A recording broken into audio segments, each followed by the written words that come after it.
चौधरी हवेली में रात के वक्त जैसे सूरज निकल आया था। हर तरफ रोशनियों का सैलाब था जो उमड़ आया था।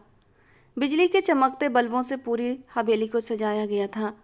पूरी हवेली अपनी शान शौकत से जगमगा उठी थी, क्योंकि आज का दिन कोई आम दिन नहीं था। ना तो आज किसी की शादी थी और ना ही कोई जन्मदिन।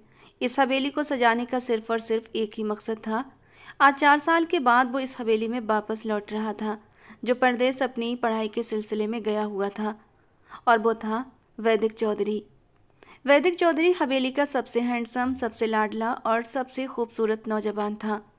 हवेली के रहने वालों के दिल में धड़कन और आंखों की ठंडक था। आज एक लंबे अरसे के बाद वापस लौट रहा था और उसका स्वागत बेहद शाही अंदाज में किया जा रहा था कि हवेली की दीवारें तक उसके आने पर खिल उठी थीं। एक बड़ी सी जीप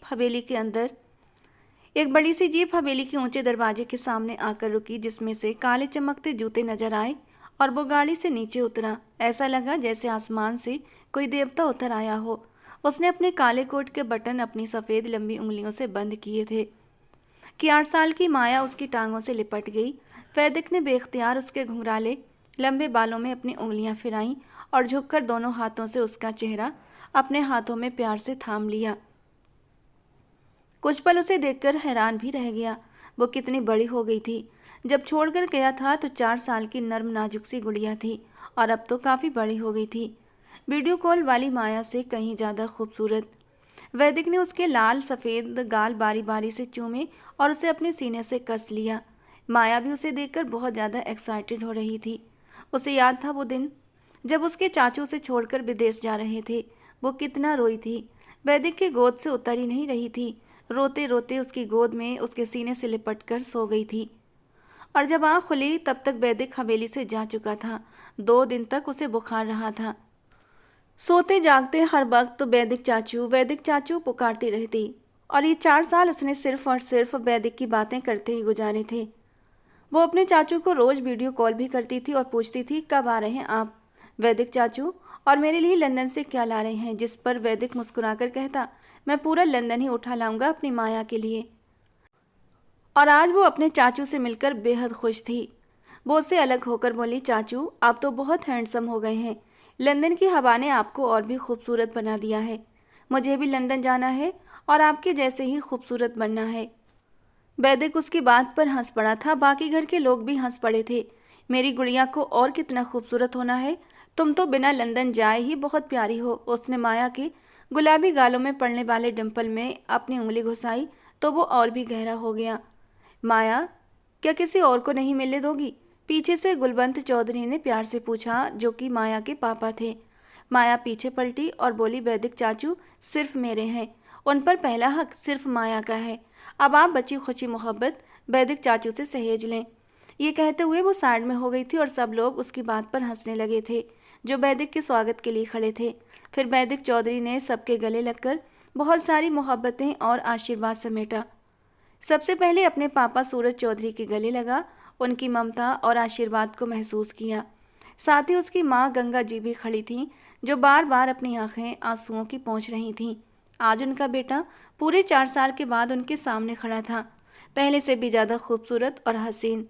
कुछ देर तक वो वैदिक का चेहरा अपने दोनों हाथों में थाम कर देखती रहीं और फिर उससे प्यार से चूम लिया, गले से लगा लिया। अब मैं तुम्हें कहीं नहीं जाने दूंगी वैदिक। बहुत मिट्टी छान ली तुमने परदेश की।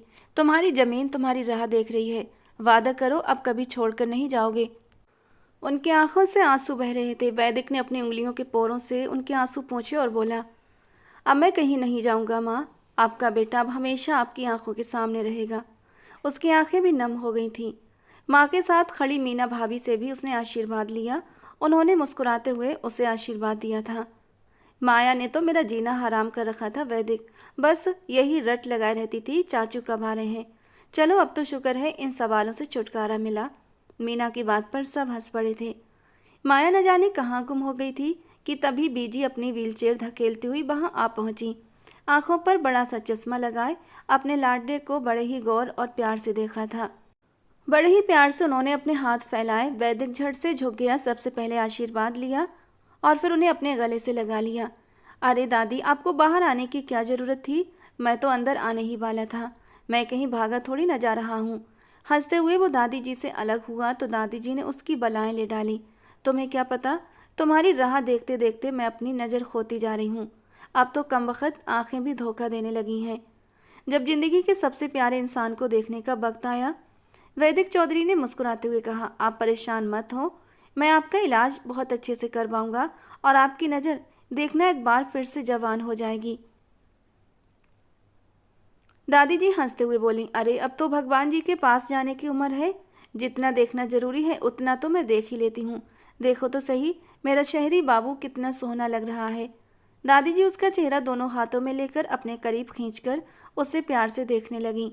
वैदिक को उनकी मोहब्बत और अपनापन अपनी रूह में उतरता हुआ महसूस हुआ। यही तो उसके अपने थे जिनसे वो इतने सालों तक जुदा रहा था। उसने ठान लिया था कि अब वो कहीं नहीं जाएगा, चाहे कुछ भी हो जाए। सबसे मिलने के बाद उसने इधर उधर नजरें घुमाई थीं। वो पटाखा नजर नहीं आ रही जो रोज सुबह सुबह वीडियो कॉल करके मेरी नींद खराब करती थी। वैदिक का इशारा सब समझ गए थे, इसलिए सब ठहाका मारकर हंस पड़े। शायद वो अपने वीर के लिए कोई सरप्राइज तैयार कर रही है, इसीलिए तो माया भी कहीं गायब है। और बिल्कुल ऐसा ही हुआ। जैसे ही वो हवेली के अंदर दाखिल हुआ, फूलों की बारिश उसके ऊपर की गई, जैसे किसी दूल्हे का स्वागत किया जा रहा हो। वो मुस्कुराते हुए ऊपर की ओर देखने लगा।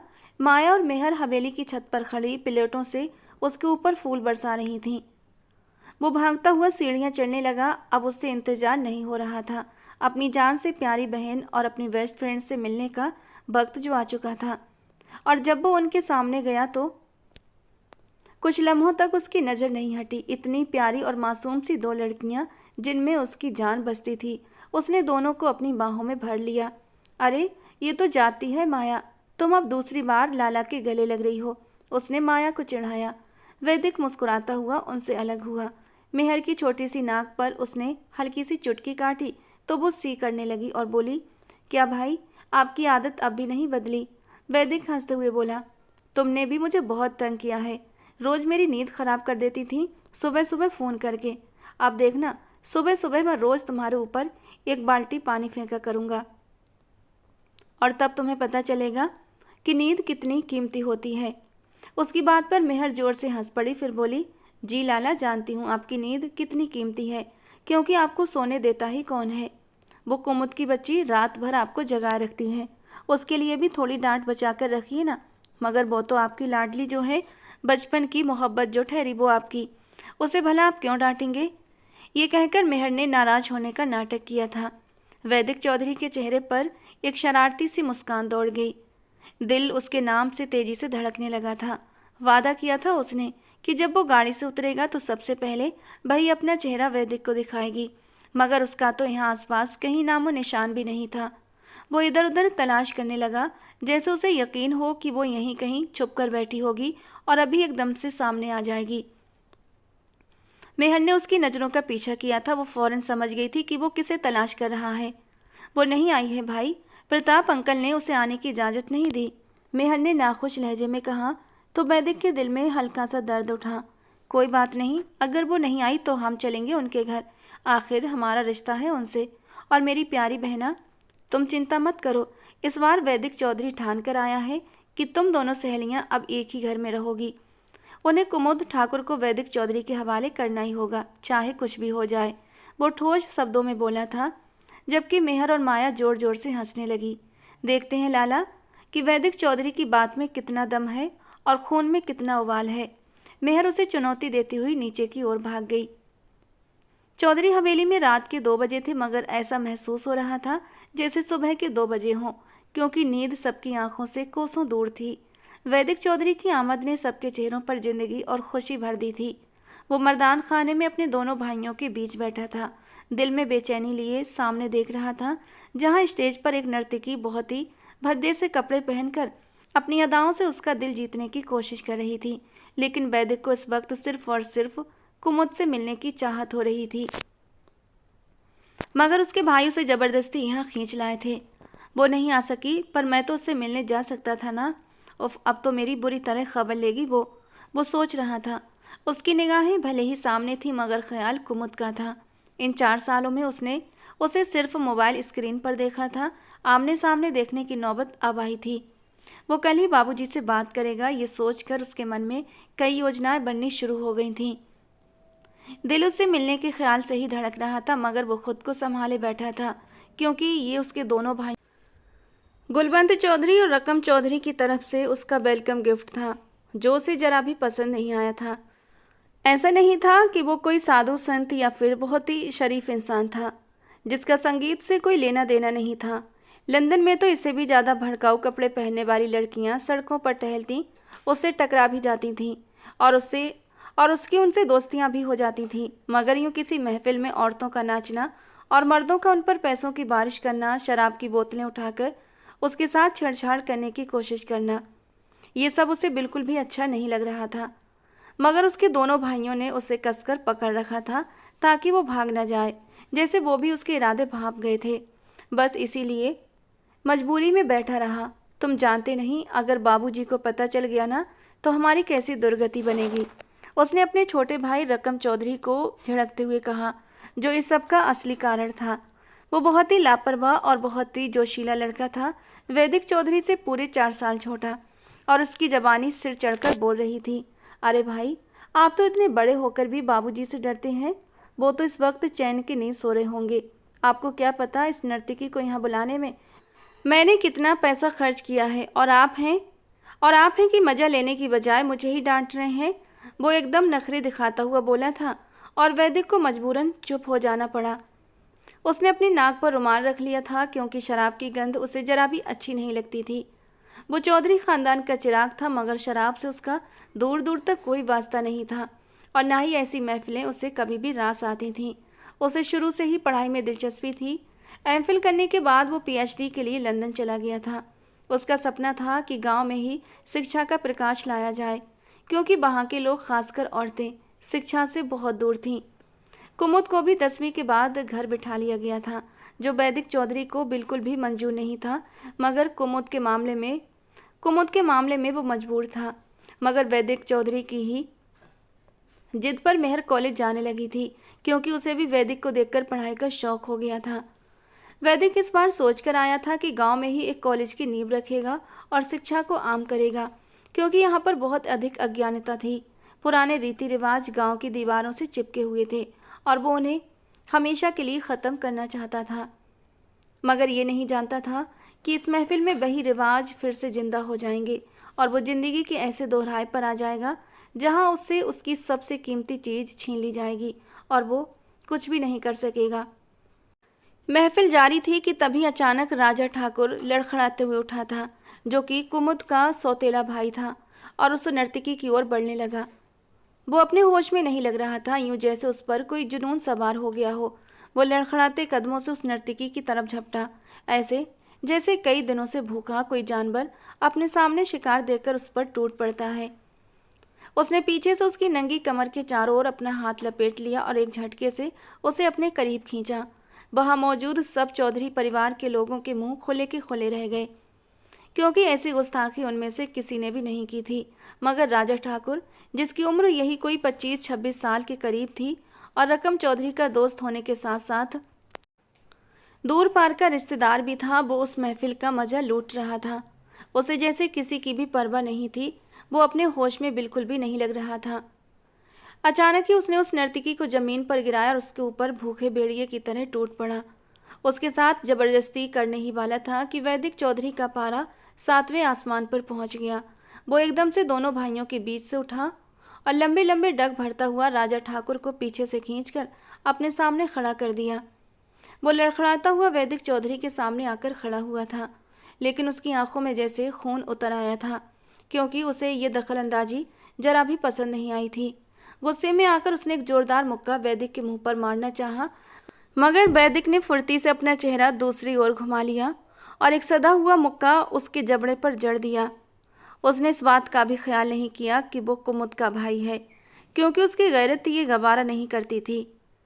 राजा लड़खड़ाता हुआ जमीन पर जाकर गिरा। वो भी चौधरी खानदान से ताल्लुक़ रखता था, पढ़ा लिखा था, मगर इस तरह की गंदी हरकत भरे मजमे में कैसे बर्दाश्त कर सकता था, और इसीलिए उसे भी अपनी सीमाएं पार करनी पड़ी थीं और राजा को सबक सिखाना पड़ा था। एकदम से रंगीन महफिल किसी जंग के मैदान में बदल गई थी। वो नर्तकी बिल्कुल सहमी हुई एक कोने में जाकर छिप गई थी। वैदिक चौधरी के दोनों भाई भी उसके पीछे आकर खड़े हुए थे और उनके कबीले के लोग भी जो उसके साथ आए हुए थे वो भी उसके पीछे जमा हो गए। आमने सामने एक दूसरे की आंखों में देखते हुए वैदिक का वश नहीं चल रहा था कि मार मार कर उसका भरकस निकाल दे, जो एक कमजोर औरत को अपने बस में करना चाह रहा था। वो तो इस रक्स की महफिल के हक में भी नहीं था, मगर उसके छोटे और नासमझ भाई की जिद थी और अब उसका अंजाम शायद सबको भुगतना पड़ेगा, क्योंकि जब दो विरोधी कबीलों के सरदार आपस में टकराते हैं तो फैसला जुबान से नहीं बल्कि बंदूक करती है और बात नहीं बल्कि गोलियां चलती हैं। अचानक ही राजा ठाकुर ने अपनी जेब से पिस्तौल निकाली और वैदिक पर तान दी। वो शराब के नशे में था, अपने होशो हवास पूरी तरह खो चुका था। वैदिक बिना डरे उसकी आंखों में देखने लगा और बोला, हिम्मत है तो चला गोली, मैं भी देखूं कि प्रताप ठाकुर का बेटा वैदिक चौधरी का सीना चीरने की हिम्मत रखता है या नहीं। वैदिक ने जैसे उसे चुनौती दे दी और वो जोर से ठहाका लगाकर हंस पड़ा। अब तो बात उसकी गैरत पर आ गई थी, वो कैसे पीछे हट सकता था। वैसे भी जब शराब गले से उतर चुकी हो तो दिमाग की बत्ती बुझ जाती है। उसने कुछ सोचे बिना ट्रिगर दबा दिया। एक गोली पिस्तौल से निकली और वैदिक की बाईं कलाई में जा धंसी। सफ़ेद शर्ट के अंदर से लाल लहू फूट पड़ा था और वैदिक के भाइयों की आंखों में गुस्से के मारे खून उतर आया। अब मामला बातचीत से बहुत आगे बढ़ चुका था। वैदिक चौधरी को अंदाजा नहीं था कि उसकी ये ललकार राजा ठाकुर को इतना भड़का देगी और वो इस कदर बेवकूफ़ी पर उतर आएगा। मगर ये भी उसके बहमो गुमान में नहीं था कि उसका छोटा भाई रकम चौधरी राजा ठाकुर से भी ज़्यादा नादान निकलेगा। वो अपनी जान से प्यारे भाई को खून में लथपथ कैसे देख सकता था। उसने फौरन अपनी जेब से और इससे पहले कि वैदिक पलटकर अपने भाई को रोकता एक गोली चली और राजा ठाकुर का सीना चीरती हुई निकल गई। और इस तरह संगीत की महफिल का अंत हुआ, क्योंकि सुर बजाने वाले अपने अपने साज उठाकर वहाँ से भाग खड़े हुए थे। ये कयामत जैसा मंजर सिर्फ दिल के मजबूत लोग ही देख सकते थे। वैदिक को अपनी दुनिया एकदम अंधेरी सी लगने लगी थी। उफ, ये क्या कर दिया रकम ने। उसकी आंखों के सामने जैसे धीरे धीरे अंधेरा सा छाता चला गया। हॉस्पिटल के प्राइवेट रूम में जब उसने आंखें खोलीं तो खाली खाली निगाहों से छत को घूरने लगा। एक पल को उसकी बाईं कलाई में दर्द की एक तेज लहर से उठी थी। उसी दर्द के साथ सारे दृश्य उसकी आंखों के सामने धीरे धीरे उभर कर आए थे और वो एक झटके से उठा। अपने हाथ में लगी ड्रिप उतारी और नीचे फेंक दी, क्योंकि वो जानता था अब मामला कितना गंभीर हो चुका है। कमरा बिल्कुल खाली था। वो नंगे पैर चलते हुए धीरे धीरे दरवाजे तक पहुंचा ही था कि अचानक दरवाजा खुला और मेहर भागती हुई अंदर आई थी और वो उसके सीने से लिपट गई। वैदिक ने उसके सर पर हाथ फेरा और चिंता से पूछा, बाकी सब कहाँ हैं? रकम कहाँ है? मुझे उससे मिलना है। मगर इससे पहले कि मेहर कुछ जवाब देती उसकी आंखों से आंसू छलक पड़े। रकम लाला घर से भाग गए हैं। शायद दादाजी ने ही उन्हें कहा था भागने को। मैंने छुपकर सुना था। वो कह रहे थे जब तक मैं ना कहूँ घर मत लौटना। वो रोते हुए सब कुछ बता रही थी। वैदिक ने गहरी सांस ली। यानी रकम को अभी कुछ नहीं हुआ था, मगर वो जानता था कि प्रताप ठाकुर अपने बेटे की मौत को यूं ही बेमौल नहीं जाने देंगे। और कुमुद, उफ, उसे क्या जवाब दूंगा मैं। वैदिक की आंखों में राजा ठाकुर को गोली लगने का दृश्य फिर से उभर कर आया था, तो उसने जोर से अपनी आंखें बंद कर ली। इससे पहले कि वो कमरे से बाहर निकलता अचानक मीना भाभी और माँ जी कमरे में दाखिल हुई थीं। गंगा जी वैदिक के सीने से लिपट कर फूट फूट कर रोने लगीं। माँ जी, मैं बिल्कुल ठीक हूँ। आप मुझे बताइए कि रकम कैसा है? वो ठीक तो है ना? उसने बहुत बड़ी बेवकूफ़ी कर दी है। इसी बात से तो मैं डरता था, मगर न जाने इस कबीले की रीतियाँ कब बदलेंगी, कभी बदलेंगी भी या नहीं। वैदिक चौधरी ने अफसोस से अपनी माँ को गले लगाते हुए कहा। गंगा जी उससे अलग होते हुए बोली, आज पंचायत का फैसला आना है। तुम्हारे बाबूजी और बड़े भाई गुलबंत चौधरी वहीं मौजूद हैं। न जाने अब क्या कयामत टूटेगी हम पर। मगर माँ जी, हमला पहले राजा ठाकुर ने किया था, गलती उसकी है। वैदिक ने सफाई देते हुए कहा। नहीं बेटा, गंगा जी बोली, जो मरा है उसका बदला जरूर लिया जाएगा। तुम नहीं जानते कि प्रताप ठाकुर के खून में कैसे कैसे गुस्से के उबाल उठ रहे हैं। उसे अपने बेटे की अर्थी के गम से ज़्यादा अपनी अना और अपनी गैरत की अर्थी का दर्द है। और वो इस दर्द का मुआवजा जरूर लेने जाएगा। तुम उसे नहीं जानते। मुझे तो यूँ लग रहा है जैसे हमारी ज़िंदगी में बहुत बड़ा तूफान आने वाला है। गंगा जी जारो कतार रो रही थीं। मैं सब संभाल लूँगा माँ जी, आप फिक्र न करें।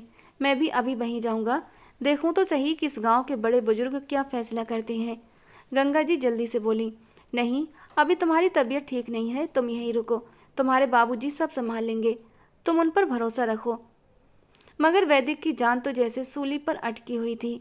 वो अपने दिमाग में जोड़ तोड़ करने लगा कि इस मसले का क्या हल निकाला जाए। उसे राजा ठाकुर की मौत का बेहद अफसोस था और कुमुद का भाई होने के नाते वो जानता था कि वो किस तकलीफ में होगी। काश वो उसके पास जा सकता, उसे बता सकता कि असल में हुआ क्या था, मगर वो सोच कर ही रह गया। वैसे भी जख्म अभी ताज़ा था, बार बार चक्कर आ रहे थे, कमजोरी हद से ज़्यादा थी, बहुत खून भी बह चुका था। वो वहीं बिस्तर पर निढाल सा गिर पड़ा और अपने माथे को उंगलियों से सहलाने लगा। मेहर उसके पास आकर बैठ कर उसका हाथ थाम लिया। वो जारो कतार रो जा रही थी। उसे अपने भाई को इस हालत में देखना बहुत बुरा लग रहा था। उसे बहुत तकलीफ हो रही थी। मेरी गुड़िया, मैं बिल्कुल ठीक हूँ, तुम क्यों परेशान हो रही हो? देखो, मैं जिंदा सलामत हूँ, बोल भी सकता हूँ और हंस भी सकता हूँ। वैदिक ने उसे तसल्ली देने की कोशिश की, मगर मेहर के आंसू थम नहीं रहे थे। कहने लगी, मैं जानती हूँ कि क्या होगा भाई। अरे मेरी नन्ही परी, क्या जानती है? सब कुछ ठीक हो जाएगा। वैदिक चौधरी उसे तसल्ली देने लगा, जो न जाने किस सोच में खोई हुई थी। कुछ भी ठीक नहीं होगा भाई। पिछले साल जब आप लंदन में थे तब भी यहाँ गांव में एक बहुत बड़ा भूचाल आया था, क्योंकि इस गांव में अगर किसी ठाकुर की तो उसका खमियाजा मारे गए इंसान के पूरे खानदान को भुगतना पड़ता है। वैदिक चौधरी उस 17 साल की नन्ही सी लड़की की इतनी गंभीर बात पर जैसे सन्न रह गया। अरे गुड़िया, तुम तो बहुत समझदारी वाली बातें करती हो। लगता है जो चॉकलेट्स मैं तुम्हें बाहर से भेजता था वो खा खा कर तुम्हारा दिमाग बहुत तेज चलने लगा है। वैदिक चौधरी ने मेहर की बात को गंभीरता को हल्का करने के लिए हंसते हुए कहा, मगर मेहर वैदिक की बात पर जरा भी नहीं हंसी थी, बल्कि किसी गहरी सोच में गुम थी। चेहरे पर एक अनदेखा डर था, जैसे कोई एक बहुत बड़ा तूफान आने वाला है और उस तूफान की चपेट में सबसे पहले मेहर आएगी। उसकी मासूमियत कुचली जाएगी, उसके वजूद को रौंदा जाएगा। ये डर उसे अंदर ही अंदर मार रहा था, लेकिन वो अपने डर को अपने भाई के सामने जाहिर न कर सकी। वो लाठी के सहारे जैसे ही हवेली में दाखिल हुआ, हर तरफ सन्नाटा था, यूं जैसे मौत प्रताप ठाकुर के घर नहीं बल्कि यहाँ हो गई हो। एक झुरझुरी सी उस पर सवार हुई थी। आज उसे तीसरे दिन डिस्चार्ज कर दिया गया था। न जाने पंचायत ने क्या फैसला किया था, वो इस बात से बिल्कुल बेखबर था। किसी ने उसे कुछ भी नहीं बताया था। अस्पताल से उसके पीछे सिर्फ गुलबंत चौधरी आया था, बहुत खामोश और गंभीर भी लग रहा था। वैदिक ने उससे रकम चौधरी के बारे में पूछा तो उसने कहा कि वो अभी तक घर नहीं आया। तो फिर परेशानी किस बात की है? भगवान ने चाहा तो सब ठीक हो जाएगा। हम कानूनी कार्रवाई करेंगे और ये साबित करेंगे कि गलती राजा ठाकुर की थी। रकम ने तो बस बचाव किया था और राजा पूरी तरह नशे में था। उसने मेरी जान लेने में कोई कसर नहीं छोड़ी थी। ये तो मेरी अपनी किस्मत अच्छी थी कि गोली सीने की बजाय बाजू में लगी। हमारा केस मजबूत है, रकम चौधरी को कुछ नहीं होगा। मैं अपने भाई के लिए आखिरी दम तक लड़ूंगा। वैदिक चौधरी ने गुलबंत चौधरी के कंधे पर हाथ रखकर उसे तसल्ली दी थी, मगर गुलबंत चौधरी के चेहरे की गंभीरता ज्यों की त्यों बरकरार बनी रही। वो धीरे से बोला, बाकी बातें घर जाकर करेंगे वैदिक, अभी आप मेरे साथ चलिए।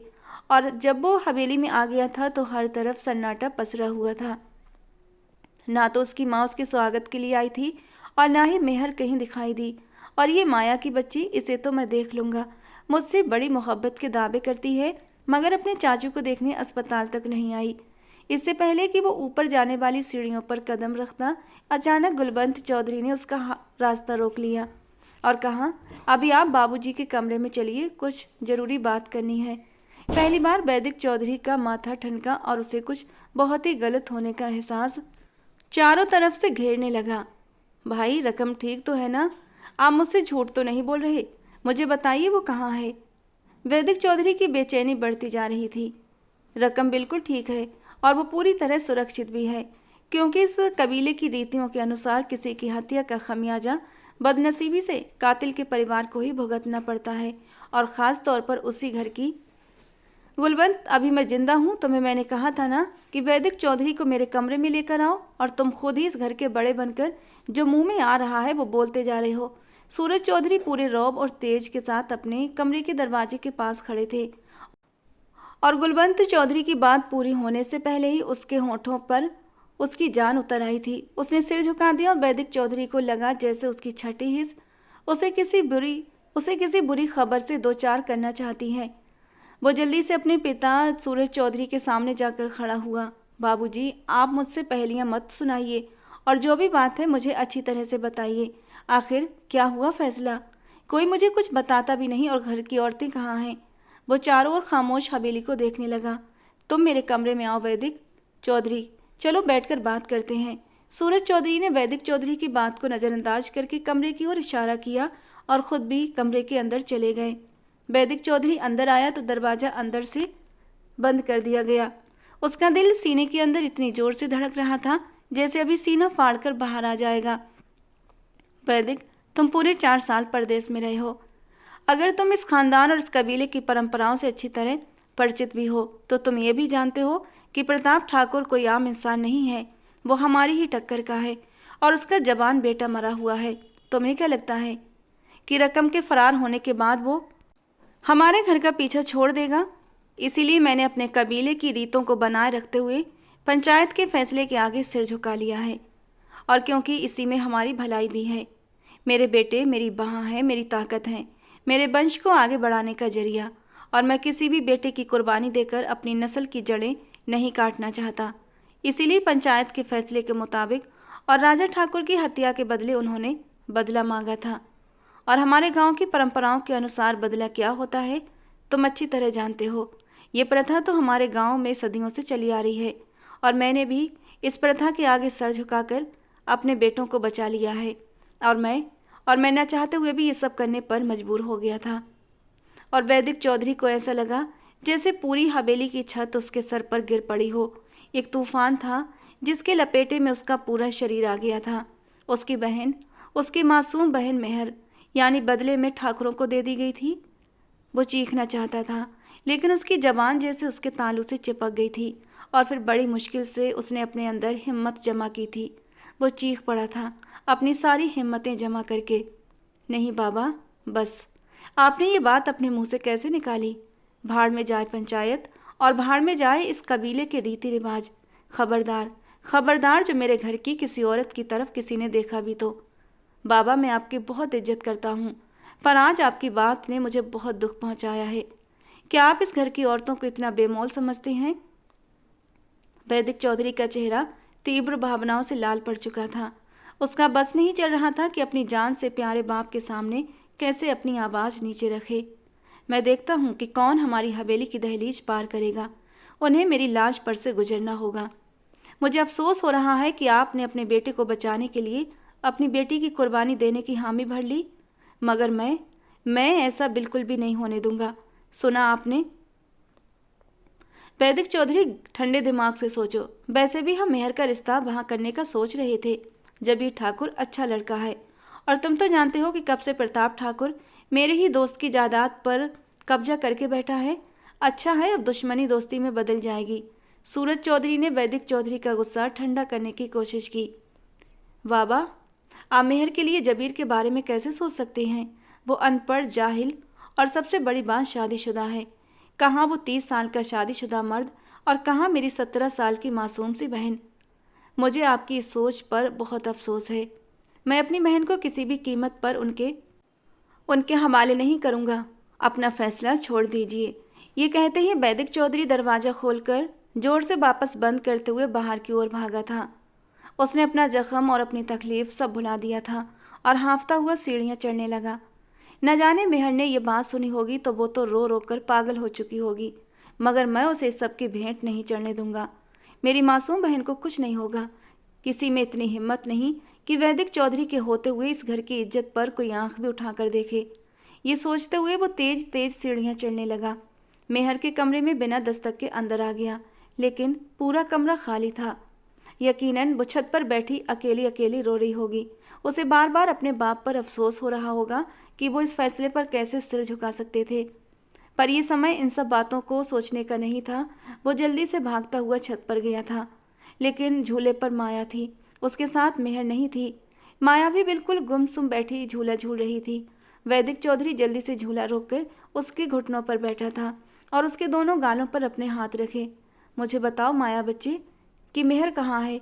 वो अपने कमरे में नहीं है और हॉस्पिटल भी नहीं गई, सिर्फ एक बार के अलावा। क्या वो मुझसे इतनी रूठ गई है कि अपने भाई का सामना भी नहीं करना चाहती? आओ ना, मुझे बताओ, मुझे ले चलो उसके पास। वो माया का हाथ पकड़ता हुआ पागलों की तरह उसे घसीटते हुए जाने लगा कि माया ने अपने नन्हे हाथों से उसका हाथ मजबूती से थाम लिया और वैदिक चौधरी एकदम से ठहर सा गया, वापस घुटनों के बल उसके सामने बैठ गया। माया की आंखें बिल्कुल बेनूर हो चुकी थीं, जैसे उनमें कोई रोशनी ना हो। वैदिक चाचू, वो लोग उसे ले गए, कल रात ही। आपने बहुत देर कर दी। जाते समय भी वो सिर्फ और सिर्फ आपको पुकार रही थी, मगर इस परिवार के जाले मर्दों ने मेरी मासूम सी बुआ को अपनी रीतों के भेंट चढ़ा दिया। ये भी नहीं सोचा कि वो कितनी अलग है, वो कितनी मासूम है, कितनी नाजुक है, कितनी अच्छी है। वो उस जबीर ठाकुर से नफरत करती थी। क्या ये सब कुछ डिजर्व करती थी वो? बिल्कुल भी नहीं। माया खोए खोए से अंदाज में बोलती जा रही थी। एक छोटी सी 8 साल की बच्ची ऐसी बातें कर रही थी जैसे वो 25-30 साल की एक बहुत ही समझदार और बहुत ही सेंसिटिव लड़की हो। उसकी आंखें शायद आंसू बहा बहा कर और बहने से इनकार कर रही थीं, और वैदिक चौधरी को लगा जैसे ज़मीन और आसमान की गर्दिश थम सी गई हो, जैसे सांसों में फूंक दे दी गई हो और बस तूफान आने का सन्नाटा बज उठा हो। उसे लगा जैसे उसका एक बाजू नहीं बल्कि पूरा बदन लकवा गिरस्त हो गया हो।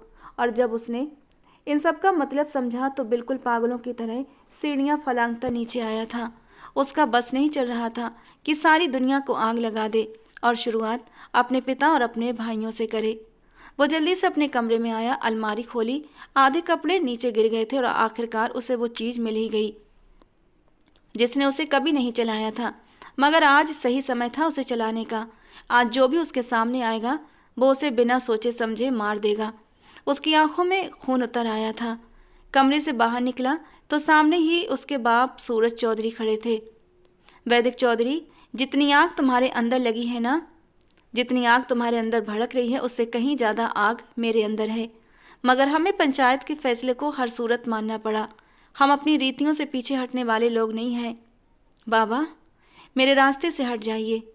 मैं आपको इस फैसले को स्वीकार करने पर कभी माफ़ नहीं करूँगा। आपने मेरी मासूम बहन की कुर्बानी दे दी, जिसका कोई गुनाह नहीं था, और जो गुनहगार था वो चूहे की तरह बिल में घुस गया। मैं आज किसी को भी माफ़ नहीं करूँगा। मेरे रास्ते से हटिए। वैदिक चौधरी, तुम ये बात भूल रहे हो कि उसने सिर्फ तुम्हारी जान बचाने के लिए उस पर वार किया था, जिसे तुम चूहा बोल रहे हो। ओह बाबा, आप भी ये भूल रहे हैं कि आपने एक बेगुनाह को बलि चढ़ाया है। इसका हिसाब किताब तो बाद में होगा, मगर मैं पहले करूँगा। पहले मैं मेहर को लेकर आऊँगा, और अगर उसका एक भी बाल बांका हुआ तो मैं वैदिक चौधरी पुत्र सूरज चौधरी आपसे वादा करता हूँ कि ठाकुरों की और चौधरियों की ईंट से ईंट बजा कर रख दूँगा। क्योंकि मेरी बहन, मेरी मेहर मेरे लिए क्या अहमियत रखती है, इसका अंदाज़ा शायद अभी आपको नहीं हुआ है। तो सुन लो वैदिक चौधरी, कि तुम जिस लड़की का सपना अपनी आंखों में संजोए बैठे हो ना, वो भी तुम्हें कभी नहीं मिलेगी। इस हवेली से बाहर कदम निकालने से पहले ये बात अपने दिमाग में रख लेना कि बहन की खुशी के लिए तुम्हें अपनी मोहब्बत को भी कुर्बान करना होगा। क्योंकि अगर तुम मेहर को वापस लाओगे तो वो कुमुद को इस घर की बहू कभी नहीं बनाएंगे। वैदिक के कदम एकदम जमे के जमे रह गए। वो पलटकर अपने बाबा को देखने लगा, जो फैसला पिता बनकर नहीं बल्कि एक जुआरी बनकर कर रहे थे। बाबा, वैदिक इतना बेगैरत नहीं कि अपनी मासूम बहन को सूली पर चढ़ाकर अपने सिर पर सेहरा सजा लेगा। अगर कुमुद को मैं इस वजह से खो दूँ तो मुझे कोई दुख ना होगा, मगर अपनी बहन को मैं किसी भी कीमत पर बहा नहीं रख सकता। ये कहते ही वो घर से निकल गया और सूरज चौधरी को लगा आज उनका बेटा उनसे भी बड़ा हो गया है, जज्बे में भी और ताकत में भी। उसे कोई रोक नहीं सकता था। ये जंग बंदी नहीं थी बल्कि असली जंग का ऐलान था। वैदिक चौधरी प्रताप ठाकुर की हवेली के सामने अपनी जीप रोकता नीचे उतरा था। उसकी आंखों में खून उतर आया था। आज वो सबको जलाकर राख करने का इरादा लेकर आया था। पूरे 12 घंटे पूरे 12 घंटे हो चुके थे कि मेहर को यहाँ आए हुए। न जाने उन जालिमों ने मेरी मासूम बहन के साथ क्या किया, इससे आगे वो सोचना भी नहीं चाहता था। मगर दिमाग में एक सवाल हथौड़े की तरह पड़ रहा था, क्या बदले में आई लड़की के साथ नरमी वाला सलूक किया जा सकता है? और इसका जवाब वैदिक चौधरी के चेहरे की सख्ती और भी बढ़ा देता था। गार्ड्स ने उसका रास्ता रोकने की कोशिश की, जो हवेली के बाहर पहरा दे रहे थे, मगर वैदिक चौधरी ने अपना पिस्तौल उसकी कनपट्टी पर रखकर कह दिया, जान प्यारी है तो हट जाओ सामने से, वरना गोली निकलने में 1 सेकंड भी नहीं लगता। वो थर थर काँप गया और पीछे हट गया। वैदिक चौधरी हवेली के अंदर दाखिल हो चुका था और जोर से दहाड़ा था। उसकी ललकार सुनकर जो जहां खड़ा था वहीं सहम कर रह गया था। मैं वैदिक चौधरी आज अपनी बहन को यहाँ से लेकर जाऊंगा। अगर किसी माई के लाल में हिम्मत है तो मुझे रोक कर दिखाए। सामने खड़े प्रताप ठाकुर और उसका बेटा जबीर ठाकुर अपनी मूछों को तानते हुए कदम कदम चलकर वैदिक चौधरी के सामने आए थे। तुम्हें क्या लगता है कि हम बंदूकों और इन ललकारों से डरने वाले लोग हैं? जो कुछ तुम्हारे भाई ने किया है उसके बाद भी तुम्हारी इतनी हिम्मत कि तुमने इस हवेली में कदम रखा और पंचायत के फैसले को चैलेंज किया। मगर अब तुम यहाँ आए हो तो तुमको खाली हाथ नहीं लौटाएंगे। जाओ और ले जाओ अपनी बहन को, वो अब हमारे किसी भी काम की नहीं रही। जबीर ठाकुर ने इतने ठंडे लहजे में कहा कि वैदिक के शरीर की हड्डियां एकदम से चटकने लगी थीं। कुछ गलत होने का एहसास उसे बहुत तेजी से हुआ था। क्या क्या किया है तुमने मेरी बहन के साथ? दरिंदे भेड़िए, अगर उसके शरीर पर एक भी खरोंच आई ना तो मैं तुम्हारी हस्ती मिटा कर जाऊंगा। अरे मैंने तो उसे हाथ तक नहीं लगाया, वो बिल्कुल अनछुई है अभी तक, वरना मेरा इरादा तो उसके साथ बहुत कुछ करने का था, मगर क्या करूं? जबीर ने ठंडी आह भरी थी। खैर हमारा बदला पूरा हो चुका है, तुम उसे ले जाओ यहाँ से, जाओ। उसने बात पूरी की तो वैदिक बिजली की तेजी से सीढ़ियाँ चढ़ता हुआ ऊपर आया था। उसका दिल अनजाने बसबसों में डूब चुका था। ऐसा हो ही नहीं सकता था कि उस दरिंदे ने मेरी बहन को कुछ न कहा हो। महर, महर, पूरी हवेली वैदिक की उस एक शब्द पर सैर उठी थी और फिर एक कमरे का दरवाज़ा खुला हुआ था और वो उसे सामने ही मिल गई। यूँ लगा जैसे वो अगला सांस तक नहीं ले पाएगा। कमरे के फर्श के बीचों बीच वो बेजान सा बदन आड़ा तिरछा पड़ा हुआ था। उसके बाल उसके चेहरे पर बिखरे थे। भाई, इस बार आप आओगे ना तो मैं भी आपके साथ लंदन जाऊंगी। मुझे यहाँ नहीं रहना। यहाँ के लोग बहुत सख्त और बहुत जालिम हैं। औरतों को बस बलि का बकरा समझते हैं। इन लोगों का बस नहीं चलता कि अपने सारे गुनाहों का बदला हम मासूम औरतों के अस्तित्व से पूरा कर दें। मेहर के शब्द उसके कानों में शोर मचा रहे थे। लाला, तुम मुझसे वादा करो कि कभी भी जीवन में कोई भी फैसला तुम इस बंदूक की नली से नहीं करोगे, बल्कि अपनी पढ़ाई, समझ और दिमाग से करोगे, क्योंकि तुम उनके जैसे नहीं हो और मुझे तुम पर बहुत मान है। उसके हाथ से पिस्तौल छूट चुकी थी और वो कदम कदम चलते वहीं फर्श पर ढेर सा हो गया। ऐसा मानो जैसे अपने ही मृत पड़े हुए अस्तित्व को अपनी निगाहों से सामने देख रहा हो। लाला, अगर किसी ने भी मेरे साथ गलत करने की कोशिश की तो मैं अपनी जान ले लूँगी, क्योंकि इज्जत के बिना तो ज़िंदगी वैसे भी नर्क से बदतर होती है ना। और आज मेहर चौधरी ने अपनी बात पूरी कर दी थी। उसने वाकई अपनी जान ले ली थी। वो उसकी ठंडी हथेलियों को थाम कर चूमने लगा, जिनकी कलाइयों की नसों से खून रिस रिस कर फर्श पर बिखर चुका था। जबीर ठाकुर अपने गंदे इरादों को मेहर के नाजुक वजूद से पूरा करता, इससे पहले ही उस मासूम ने अपनी ज़िंदगी को ख़त्म कर दिया था और इस तरह एक खून खराबे वाली जंग का अंत हो चुका था, या शायद शुरुआत। वैदिक की पूरी दुनिया लुट चुकी थी। अब उसे मेहर का दूसरा वादा निभाना था। उसे फैसला बंदूक से नहीं लेना था। उसने उसे वहीं छोड़कर उसी जोश से वो नीचे उतरा था। उसे मालूम था कि उसे अब क्या करना है। नीचे प्रताप ठाकुर और उसका बेटा जबीर ठाकुर वैदिक के अगले कदम उठाने के इंतजार में खड़े थे, जो बिल्कुल किसी जख्मी शेर की तरह लग रहा था। वो उन बाप बेटे को वहीं छोड़कर साथ वाले कमरे में घुस गया। वो जानता था ये कमरा किसका है और इसीलिए बिना झिझक, बिना इजाज़त के अंदर चला गया था। वो बगल के बिस्तर के कोने से टिकी बैठी थी और हिचकियों से रो रही थी, जिसे 4 साल बाद आमने सामने देखने के लिए उसने कितने मीलों का सफ़र तय किया था, जो अब और भी बढ़ गया था। उसके रेशमी बाल बिखरे हुए थे और आंखें बिल्कुल वैदिक चौधरी की तरह लाल और घायल नजर आ रही थीं। वैदिक चौधरी को कमरे में पाकर वो एकदम से उठी थी। आंखों में बेहिसाब खौफ उतर आया था। वैदिक चौधरी, आप यहाँ? तो बताओ मुझे कहाँ होना चाहिए था? तुम कुमुद, तुमने कैसे अपनी दोस्त को मरने के लिए छोड़ दिया? क्या तुम नहीं जानती थी कि वो इस दरिंदे को खुद को सौंपने से पहले अपनी जान ले लेगी? और देखो, और देख लो अपनी आंखों से, उसने अपनी जान ले ली। उसने खुद को ख़त्म कर लिया। वो मर चुकी है। और तुम यहाँ बैठी हो। मैं कुछ नहीं जानती थी वैदिक, कसम ले लो मुझसे। आज सुबह मुझे खबर मिली कि मेहर बदले में आई है। जब मैं बस एक शब्द भी तुम्हारे मुंह से न निकले। तुम सबके सब एक जैसे हो और तुम जैसे जालिमों से निपटना मुझे अच्छी तरह आता है। ये कहते हुए वैदिक ने जोर से उसकी कलाइयाँ पकड़ लीं। दूसरे हाथ में पिस्तौल पकड़े वो बाहर की तरफ आया था। बाहर गार्ड पहले से खड़े थे क्योंकि प्रताप और जबीर को अंदाजा हो चुका था कि अब वैदिक चौधरी क्या करेगा। सामने उसे देखकर जबीर का गुस्से के मारे बुरा हाल हुआ था। वो उसके सामने आया। मेरी बहन का हाथ छोड़ दो वैदिक चौधरी, वरना अच्छा नहीं होगा। अच्छा, और अगर ना छोड़ूं तो क्या कर लोगे तुम लोग? हाँ, मैं तुम्हारी नज़रों के सामने इसकी जान ले लूं तो तुम क्या बिगाड़ लोगे मेरा? जान से मार दोगे मुझे तो मार दो, क्योंकि मैं कुछ देर पहले ही मर चुका हूँ। ये कहते हुए वैदिक ने माया की कनपट्टी पर पिस्तौल रखी थी। वो थर थर काँप रही थी। उसकी आंखें हैरानी और सदमे से फूट पड़ने को थीं। वो ऐसा नहीं कर सकता। वो तो मुझसे मोहब्बत। जबीर और प्रताप ठाकुर चौंकट ठिठक गए थे। वे अच्छी तरह जानते थे वैदिक चौधरी इस वक्त तो कुछ भी कर गुजर सकता है। मेरे रास्ते से हट जाओ प्रताप ठाकुर, अगर अपनी बेटी को जिंदा देखना चाहते हो तो, क्योंकि अगर ये मर गई तो तुम्हारी बीवी जिसके बल पर तुम ठाकुर बने घूमते हो ना, वो तुम्हें जिंदा जलाकर भस्म कर देगी। मैं अच्छी तरह जानता हूँ कि कुमुद की जान तुम्हारे लिए कितनी कीमती है। प्रताप ठाकुर हट जाओ। इसीलिए वो इतनी जोर से दहाड़ा कि प्रताप ठाकुर ने गार्ड्स को इशारा कर दिया। उन्होंने अपनी बंदूकें वापस नीचे कर लीं और वैदिक चौधरी कुमुद का हाथ थामे इस हवेली से निकल आया। अभी तो उसे वापस भी आना था अपनी बहन के बेजान वजूद को उठाने के लिए। कुमुद बेयकीन निगाहों से वैदिक को देख रही थी, क्योंकि उसका ये जलाल वो आज पहली बार देख रही थी। उसने तो आज तक वैदिक की आंखों में अपने लिए इश्क का रंग देखा था। अब ये जलाल देखकर उसकी आत्मा तक कांप उठी थी।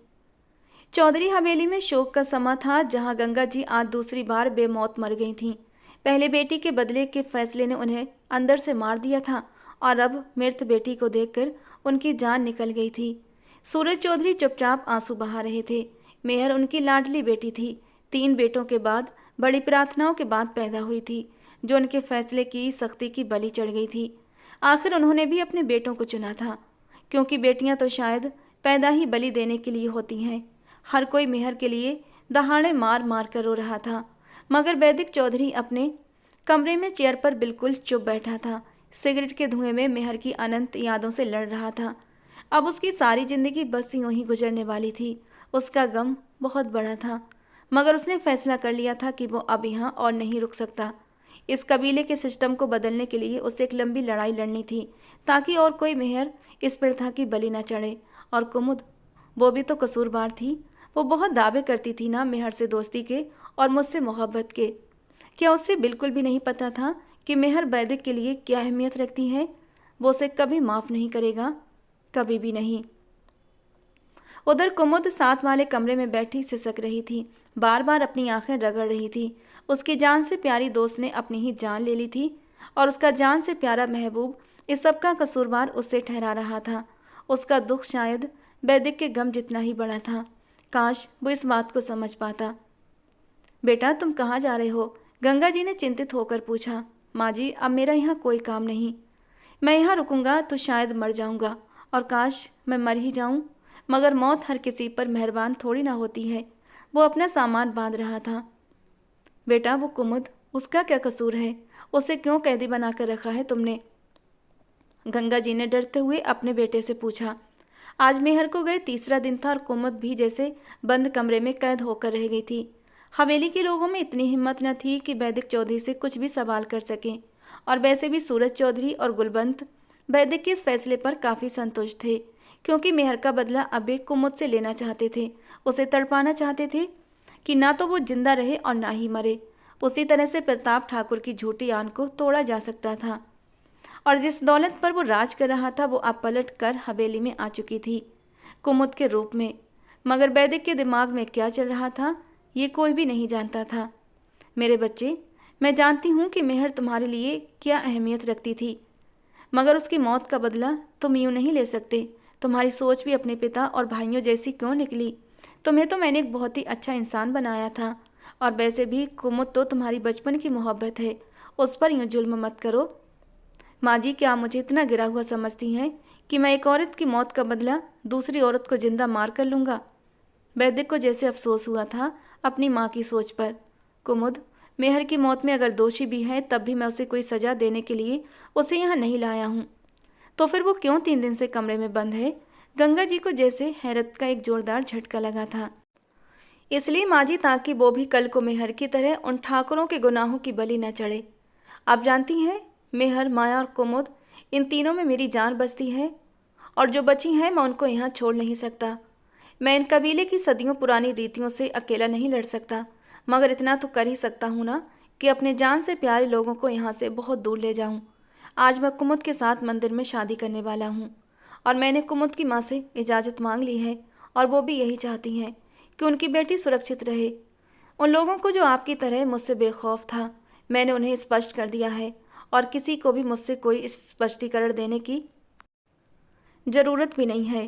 क्या आपको आपके बेटे का फैसला मंजूर है माँ जी? क्या आप वैदिक चौधरी पर भरोसा करती हैं? वो बहुत ही मान से गंगा जी से बोला था। तो गंगा जी ने बेटे को अपने सीने से लगा लिया, जिसकी नसों में चौधरियों का खून तो था, मगर वो उनके जैसा बिल्कुल भी नहीं था। लाल जोड़े में सजा कुमुद का वजूद थर थर काँप रहा था।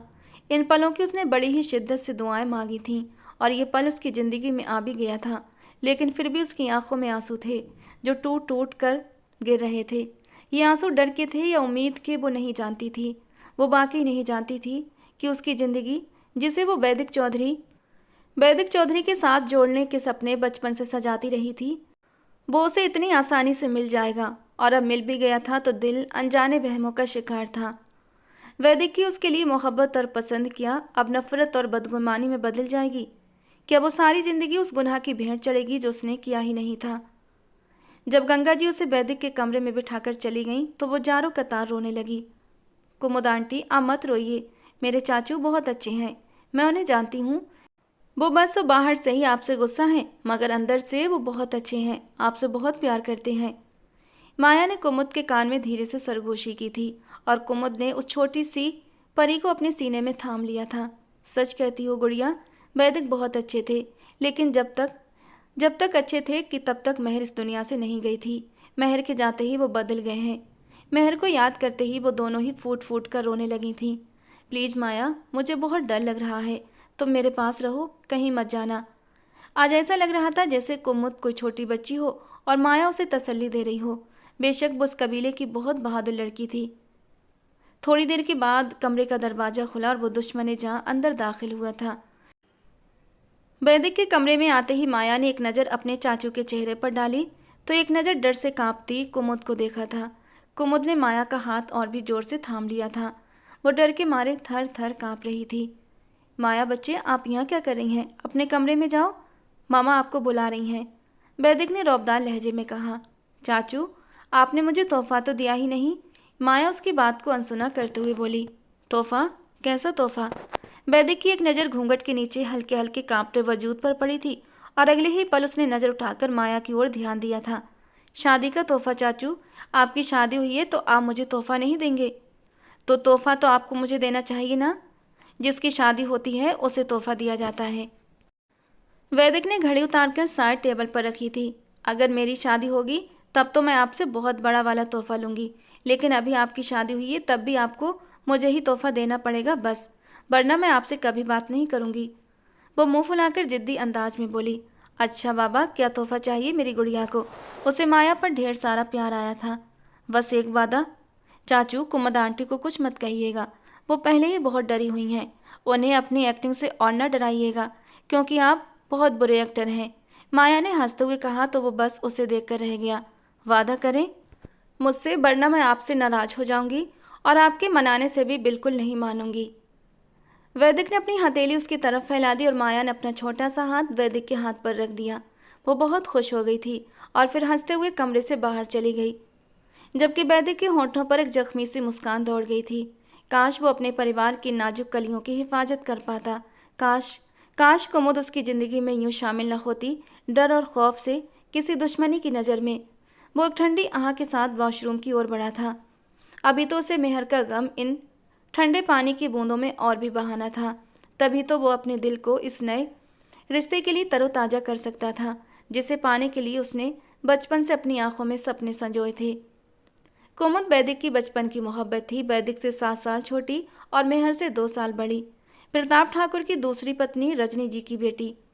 रजनी जी के पहले पति की मौत के बाद प्रताप ठाकुर ने उनसे शादी कर ली थी, क्योंकि रजनी के पहले पति मयंक शाह ने अपनी बीवी और बेटी के लिए हजारों एकड़ जमीनें छोड़ दी थीं और प्रताप ठाकुर ने जायदाद के लालच में एक विधवा से शादी कर ली। रजनी जी को भी एक छत और एक मर्द का सहारा चाहिए था जिंदगी गुजारने के लिए, और इसीलिए उन्होंने प्रताप ठाकुर से शादी कर ली। और यूं इस कबीले में 2 ताकतवर आमने सामने आ गए, क्योंकि सूरज चौधरी और मयंक शाह आपस में बहुत गहरे दोस्त थे। उन्होंने जितनी भी ज़मीनें ली थीं वो सब साझे में ली थीं, और सूरज चौधरी को लगता था कि मयंक के जाने के बाद अब इन ज़मीनों पर वो खुद कब्जा करेंगे। लेकिन प्रताप ठाकुर ने उनकी चाल को उन पर ही उल्टा कर दिया था। सूरज चौधरी की प्रताप ठाकुर से शुरू से ही खटपट रही थी, क्योंकि अपनी दोस्त के मौत के बाद उनके दोस्त की सारी जायदाद रजनी जी और कुमुद के हिस्से में चली गई थी, जो दोनों दोस्तों ने बड़ी ही मेहनत से मिलकर बनाई थी। क्योंकि मयंक शाह ने अपनी जायदाद अपनी ज़िंदगी में ही रजनी जी और अपनी बेटी कुमुद के नाम कर दी थी, और जब ये जायदाद प्रताप ठाकुर की जागीर बनी तो सूरज का खून खौल उठा था, और यूं ये खटपट समय के साथ साथ सघन दुश्मनी में बदल गई। रजनी जी और कुमुद अक्सर वैदिक चौधरी की हवेली आ जाते थे। हालांकि सूरज चौधरी को ये बात पसंद नहीं थी, मगर वो दोस्त की इज्जत में चुप रहते थे। बस एक सर्द जंग थी जो 2 खानदानों में चलती चली आ रही थी, और वैदिक को ये बात पता थी। फिर भी उसे वो भोली सी कुमुद से मोहब्बत हो गई थी, जो वक्त के साथ साथ परवान चढ़ती गई। वैदिक चौधरी को इन कबीले के झंझटों से हटकर पढ़ने लिखने का शौक था। वो चाहता था कि कुमुद और मेहर भी पढ़ें, मगर कुमुद को 10वीं के बाद ही घर बैठना पड़ा। मगर मेहर के लिए वैदिक अपने पिता के सामने डटकर खड़ा हो गया, और यूं वो कॉलेज जाने लगी थी और वैदिक लंदन चला गया। मगर कुमुद से वादा करके गया था कि वो आते ही उसका हाथ मांगेगा, उसके लिए जंग भी लड़नी पड़े तो लड़ेगा। और जब वो 4 साल परदेश में काट कर वापस आया, अपनी आंखों में ढेरों अरमान सजाए, तो उसके आते ही उसकी ज़िंदगी में इतना बड़ा भूकंप आ गया कि अपनी जान से प्यारी बहन मेहर उसके सौतेले भाई के साथ बदले में चली गई। और जब मेहर ने खुदकुशी कर ली, तब वैदिक को एहसास हुआ कि वो अपनी बहन को खो चुका है, मगर अपनी बचपन की मोहब्बत को कैसे खो सकता था, जो उसे यकीन था कि कभी ना कभी वो भी किसी दुश्मनी की जिद में आ जाएगी। और इसीलिए उसने फैसला बंदूक से नहीं बुद्धि से किया था, और आज वो उसकी पत्नी बन चुकी थी। वो उसके कमरे की शोभा बन चुकी थी। वैदिक का दिल घायल था। कहीं ना कहीं वो कुमुद से भी नाराज़ था कि ऐसा कैसे हो सकता है कि मेहर कुमुद के घर उसके भाई की दुल्हन बनकर जाए और कुमुद को इस बात का पता ना हो। मगर वो खुद बेबस थी तो वैदिक को एक फ़ोन तो कर ही सकती थी ना। वो थोड़ी देर के बाद वॉशरूम से बाहर निकला था। गीले बालों को तौलिया से रगड़ता हुआ आईने के सामने जाकर खड़ा हो गया। आंखें अभी भी लाल अंगारे की तरह जल रही थीं। कुमुद अब बेड पर नहीं थी। ड्रेसिंग रूम का दरवाज़ा बंद था। शायद वो चेंज करने ड्रेसिंग रूम में गई थी। वो अपने बालों में ब्रश कर रहा था कि तभी ड्रेसिंग रूम का दरवाज़ा खोलकर वो बाहर आई थी और बेड के कोने पर टिक कर बैठ गई। वो महसूस कर रहा था उसकी हर हरकत को, उसके हर हाव भाव को, लेकिन कुछ बोल नहीं रहा था, जबकि कुमुद बेचैनी से उंगलियां चटका रही थी। और तभी वो अचानक उठकर उसके सामने आई। वैदिक की एक नज़र उसके ऊपर उठी थी। बिना किसी बनाव श्रृंगार के सादे से ड्रेस में उसकी दुल्हन कयामत ढा रही थी। मगर जल्दी ही वैदिक ने अपनी निगाहें बदल लीं और दोबारा से बेमतलब ही अपने बालों में कंघी करने लगा। और वैदिक की इस हरकत से कुमुद के दिल पर एक धक्का सा लगा था। वो सब सह सकती थी, मगर वैदिक की बदगुमानी उसकी जान ले सकती थी। वैदिक, मैं बेगुनाह हूँ, बिल्कुल उसी तरह जैसे मेहर बेगुनाह थी। उसका नाम मत लो प्लीज़, वरना उसके हिस्से का दर्द जो मेरे सीने में पड़ रहा है मैं तुम्हारे हिस्से में डाल दूंगा। मुझे जानवर बनने पर मजबूर मत करो। मुझे सहने की हिम्मत नहीं है तुम्हारे अंदर, क्योंकि अगर एक बार जुनूनियत में तुम्हारे करीब हो गया तो अंदर का सारा गुस्सा तुम्हारे इस नाजुक से वजूद पर उतार दूंगा। इसीलिए दूर रहो मुझसे। करीब आई तो मेरे गुस्से की आग में जलकर भस्म हो जाओगी। तो ठीक है, जलाकर भस्म कर दो। कम से कम तुम्हारे अंदर की ये गुस्से की जो आग है ये तो कम हो जाएगी, ठंडी हो जाएगी। एक बार भी मुझसे नहीं पूछा कि मैं कैसे जी रही हूँ, मैंने कैसे ये दिन काटे हैं। तुम्हारे पास तो फिर भी तुम्हारे अपनों के कंधे थे रोने के लिए, और मेरे पास किसी का भी कंधा नहीं था जिसके कंधे पर सर रखकर मैं अपना गम हल्का कर सकती। तुम्हें क्या लगता है वैदिक कि मुझे दर्द नहीं, मैं तकलीफ में नहीं हूँ? वो मेरी दोस्त नहीं, मेरी बहन थी, मेरी हमराज, मेरी बचपन की साथी। तुम तो पूरे 4 साल उससे दूर रहे, मगर मैं एक पल के लिए भी अपनी सहेली से जुदा नहीं हुई थी। वैदिक, हमारा याराना बहुत आदर्श था। तुमने कैसे सोच लिया कि मैं उसकी जान लेने में अपना हिस्सा डाल सकती हूँ? मैं तो बेखबर थी और मार दी गई मेहर। काश उसकी जगह मैं मर जाती। रोते हुए वो वैदिक का हाथ थाम चुकी थी और उसी हाथ को थामे थामे वो वैदिक के पैरों में बैठती चली गई। आंसू उसकी आंखों से बहकर कालीन में सोख लिए जाने लगे और वैदिक के दिल को कुछ हुआ था। जल्दी से वो उसके साथ नीचे घुटनों के बल बैठ गया, उसके दोनों कंधों से पकड़कर उसे अपने साथ खड़ा किया। उसके आंसुओं में सच्चाई थी, ईमानदारी थी, वो सच बोल रही थी। वो वाकई वैदिक की तरह बेखबर रखी गई थी। वैदिक ने एक झटके से उसे सीने से लगा लिया। जो आग उसके अंदर भड़क रही थी उस पर प्रेम की ठंडी बारिश पड़ने लगी। जख्मों को कुछ मरहम मिला तो दिल को राहत सी हुई। तुम जानती हो कि मैं तुम्हें यहाँ क्यों लाया हूँ? सब लोग समझते हैं कि वैदिक चौधरी अपनी बहन के बदले जबीर की बहन को लेकर आया है, उसे 3 दिन कैद में रखा है और अब न जाने उसके साथ कैसा दरिंदगी भरा सलूक करेगा। तुम भी तो यही समझती हो ना? मगर इधर देखो, मेरी आंखों में देखो कुमुद। वो उसे खुद से अलग करके उसका चेहरा अपने हाथों के प्याले में थामते हुए बोला, क्या तुम्हें वैदिक की आंखों में दरिंदगी दिख रही है? अगर तुम दोषी भी होती तब भी मैं तुम्हारे साथ कुछ भी गलत करने का ख्याल तक नहीं कर सकता था। अगर मेहर में मेरी जान बसी थी तो तुम में भी मेरा सब कुछ बसा है कुमुद। मेरी ज़िंदगी की खुशियाँ, मेरा सुकून, मेरा अक्स, सब कुछ तुम में कैद है और तुम्हें उन दरिंदों के पास नहीं छोड़ सकता था और तुम्हें वहाँ से निकालने का इससे बेहतर तरीका कोई नहीं था। ये मत समझना कि मैंने अपनी बहन को वजह बनाकर तुम्हें वहाँ से निकाला है, बल्कि तुम्हारा वहाँ से निकलकर मेरी हदों में आना बहुत ज़रूरी था मेरी जान। वो उसके कांपते होंठों पर अपने अंगूठे के पोर फेरते हुए बोला था। उसे उस वक्त उस डरी सहमी सी चिड़िया पर बहुत प्यार आ रहा था। दिल चाहता था उसे अपने भीतर तक संभाले और कहीं जाने न दे। मैं बहुत डर गया हूँ कुमुद, अपनी बहन को यूँ देखकर बहुत डर गया हूँ। अगर किसी और को खो दूंगा तो मेरा बाकी हिस्सा भी सुन्न हो जाएगा। क्या तुम मुझे पूरा करोगी कुमुद? मैं तुम्हें और माया को यहाँ से बहुत दूर ले जाऊँगा। मुझे नहीं रहना इन सख्त दिल लोगों के बीच। मैं खुद को इनका हिस्सा नहीं मानता। अभी बहुत अकेला हूँ, बहुत कमज़ोर हूँ। अगर यहाँ रुका तो टूट कर बिखर जाऊँगा। मुझे समेट लेना कुमुद, क्योंकि सिर्फ तुम और तुम मेरी ताकत बनोगी। तुम्हें मेरी ताकत बनना है कुमुद, और हमें मिलकर इनके रिवाजों से लड़ना है। हम कल ही यहाँ से चले जाएंगे और अपनी ज़िंदगी नए सिरे से शुरू करेंगे। क्या तुम में इतनी हिम्मत है कि तुम मेरे लिए सब कुछ छोड़ सको? और कुमुद ने अपना हाथ मजबूती से उसकी कलाई पर रख दिया था। उसके सारे भ्रम दूर हो चुके थे। उसके दिल पर अचानक से सुकून की बारिश बरसने लगी और वो अपना सिर उसके सीने में छिपाकर फूट फूट कर रोने लगी। उनकी नई जिंदगी की शुरुआत से पहले उस गम को आंसुओं में बहाना था जो दोनों के सीने के अंदर पल रहा था। काफ़ी देर रोने से उनका मन काफ़ी हल्का हो गया था। वो उसे बेड पर लेकर आया था और उसके बहते आंसुओं को अपने हाथों से साफ किया था। प्लीज़ कुमुद, 1 कप कॉफ़ी बना दो, सर भारी हो रहा है। उसने एक हाथ से अपने सर को मसलते हुए कहा था तो कुमुद भी हल्के से मुस्कुराई थी। शादी की पहली रात अपनी दुल्हन से कॉफ़ी कौन बनवाता है? वो अपनी नाक और अपने आंसू साफ करते हुए बोली थी। अच्छा चलो फिर शादी की पहली रात अपनी नई नबेली दुल्हन से कॉफ़ी नहीं बनवाते, बल्कि कुछ और करते हैं जिससे कि मेरा भी मूड फ्रेश हो जाए और तुम्हारा भी। वो निचले होंठ का कोना कुचलते हुए जज्बातों से चूर शब्दों में बोला था और कुमुद का दिल उसकी बात समझकर जोर से धड़क उठा था। चेहरा शर्म से लाल हुआ था। अगले ही पल वैदिक ने उसकी कलाई से पकड़कर अपने सीने पर गिराया था। उसके क्लेचर में कैद बालों को आज़ाद कर दिया था। हल्की हल्की खुशबू में उसका मन बहकने लगा था। वो जो ढीली ढाली शर्ट और ट्राउजर पहने हुए थी, वैदिक के हाथ उसकी शर्ट के नीचे उसके नरम वजूद पर फिसलने लगे थे।